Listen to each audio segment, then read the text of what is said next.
this is about my thermostat. So basically, at some point, this thing broke a few years ago, and I decided that I don't want to buy anything new, so I just do it myself. Because if you, put together two wires, then your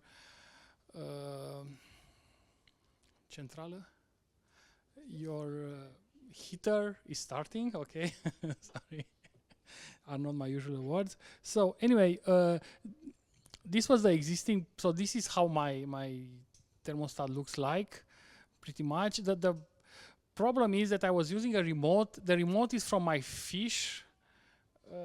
For my fish, so at some point was not working, so I decided, okay, I need to put some buttons there, and I need to make it work, not just with the remote.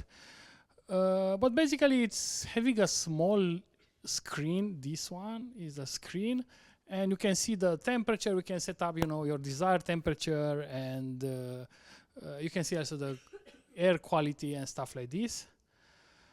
And there's okay.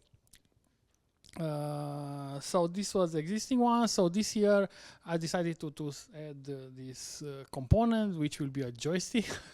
It just happened to be in my my things with IoT stuff, so I decided to add it. So basically, you have 4 buttons and a joystick, and you can change the temperature with the joystick or with the buttons or whatever. It's pretty cool. And in terms of using it, you can even put it on an Arduino, like a shield, so you can put the Arduino back on top of an Arduino, or you can just use the pins, connection pins. So I was using the connection pins. So basically, I'll not bother with all these details, but basically the joystick has some 1 to 300 values, and the buttons are always on, and if you press it is 0. And here are the connection.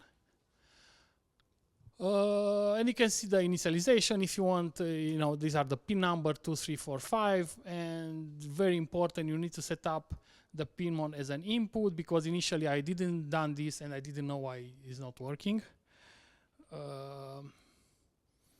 And then you can just have a loop and can read, what button is pressed, and based on this, you can even change the temperature with half of Celsius, or you can change the menu. So basically, you browsing the menu through this. Oops. And if you want to start the heat, basically, if there's a delta like half a Celsius, so if that delta is current temperature minus delta is bigger than the reference temp, then we stop heating. Otherwise, we continue heating, and we can write all this to a relay. The only thing with the relay is that right now it's broken. So the problem with this IoT project is that if you need to have some spare parts there. So otherwise, if something will broke, you will not have, will be cold in your house. So right now the relay is broken, and I'm waiting for a few days to get a new one. And due to this, when it's starting to heat, it's not stopping. So right now, when it's cold, it's starting to heat, and will never stop until So you need to go to the heater and stop it manually. That's my only drawback right now. Okay, so I hope you like these kind of projects. I don't know if you have any questions or no. Okay, great. Okay, and Do you have a background? How did you know how to do it? well, it's not so. I mean, no. I mean, Could I do it? well, if you, as a software developer, you can do this kind of stuff. And with Arduino, I was doing some times ago all kind of toys and things around home, and I'm playing with them if I'm bored or I want to do.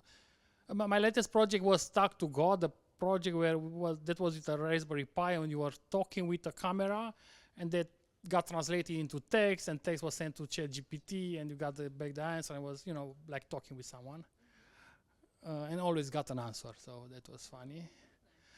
But that's nice. I'll do more. So if you.